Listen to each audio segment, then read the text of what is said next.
অ্যামোনিফিকেশানের বাংলা পাতি মানে হচ্ছে অ্যামোনিয়া তৈরি করা। মাটিতে যে সমস্ত বিয়োজকরা থাকে, যে সমস্ত ব্যাকটেরিয়া থাকে, তারা কি করে না, মৃত জীবদেহের যে প্রোটিন অংশটা সেটা প্রথমে অ্যামাইনো অ্যাসিডে পরিণত করে, তারপর সেখান থেকে অ্যামোনিয়াতে পরিণত হয়। তো এই ফুল প্রসেসটাকে বলা হয় অ্যামোনিফিকেশান। মানে যেই সমস্ত ব্যাকটেরিয়ারা বা বিয়োজকরা কি করে না, মৃত জীবদেহের প্রোটিন অংশটাকে প্রথমে অ্যামাইনো অ্যাসিডে পরিণত করে, তারপর সেখান থেকে কি তৈরি হয় না, এই অ্যামোনিয়া তৈরি হয়।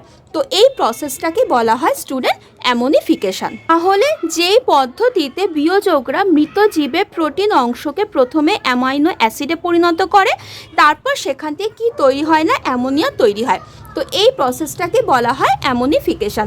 তো এখানে যে ব্যাকটেরিয়াগুলো কাজ করে সেই দুটো ব্যাকটেরিয়ার নাম জেনে রাখো, যেই দুটো খুব আসে। একটা হচ্ছে ব্যাসিলাস মাইকয়েডেস আর একটা হচ্ছে ব্যাসিলাস র্যামোসাস। এই হলো দুটো ব্যাকটেরিয়া যারা এই অ্যামোনিফিকেশান ঘটায়। তো এরকমই ইনফরমেশান জানতে হলে চ্যানেলটাকে অবশ্যই সাবস্ক্রাইব করে রেখো।